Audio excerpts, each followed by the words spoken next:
तुम्ही पाहत आहात MCN न्यूज मराठी। जळगाव जामोद तालुक्यातील जामोद येथे आयोजित कार्यक्रमात राष्ट्रीय स्वयंसेवक संघाच्या कार्याचा व विचारांचा परिचय करून देण्यात आला। राष्ट्रीय स्वयंसेवक संघाची स्थापना सन 1925 मध्ये झाली असून संघाला जवळपास शताब्दीचा इतिहास लाभला आहे। या कालखंडात संघटनात्मक कार्य, व्यक्तिमत्व विकास आणि सामाजिक सेवेच्या माध्यमातून संघाने विविध क्षेत्रात महत्त्वपूर्ण योगदान दिल्याचे वक्त्यांनी नमूद केले। संघाची कार्यपद्धती वैशिष्ट्यपूर्ण असल्याचे सांगताना शाखा ही संघाची मूलभूत रचना असल्यावर भर देण्यात आला। शाखेतील शारीरिक, बौद्धिक आणि सांघिक उपक्रमांद्वारे स्वयंसेवकांचा सर्वांगीण विकास साधला जातो असे स्पष्ट करण्यात आले।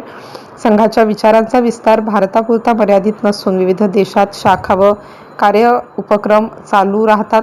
वसुधैव कुटुंबकम या भारतीय तत्त्वज्ञानावर आधारित विश्वकल्याणाची भावना संघाच्या प्रार्थनेतून व्यक्त होते असे प्रतिपादन या प्रसंगी उपस्थित मान्यवरांच्या वतीने करण्यात आले।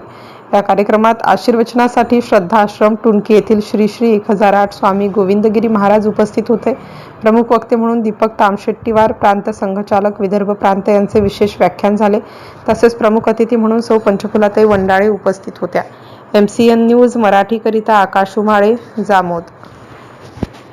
डॉक्टर लोक सांगतात कानाचे पडदे फाटतात, हो बहिरे होतो, बहिरेपणा येतो, डीजे लावायचा नाही।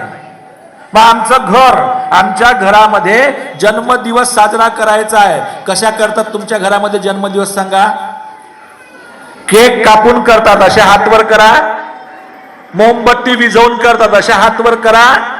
जर तुम्हाला सच्चा भारतीय बनायचं असेल तर औक्षण करून, दिवा लावून, अंधार नाही करायचा त्याच्या जीवनामध्ये, उजेड करायचा, प्रकाश उत्पन्न करायचा पोरापोरींच्या जीवनामध्ये।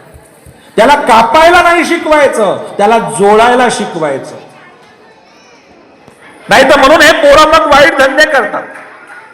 ते जर व्हायचं नसेल आणि तुमचा मुलगा, मुलगी, माणूस आणि चांगली स्त्री बनायची असेल तर आपल्या घरामध्ये ही जी वाढदिवस, जन्मदिवस साजरा करण्याची पद्धती आहे ती बदलायची, ह्या गोष्टी करायच्या।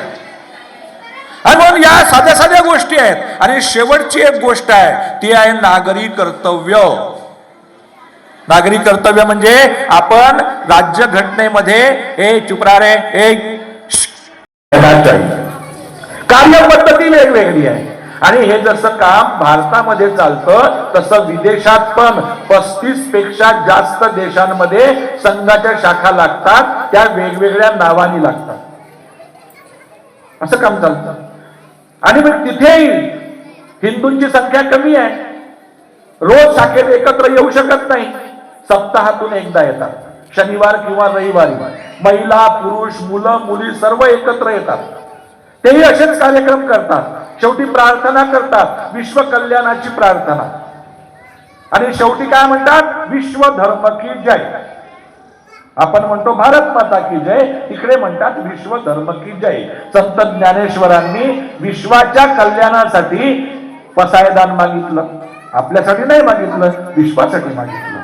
मग आमच्याही संघाच्या माध्यमातून व्यक्तीपासून सुरू होऊन हा जो प्रवास आहे हा विश्वात्मकापर्यंत पोहोचतो, जगापर्यंत पोहोचतो, वसुधैव कुटुंबकम।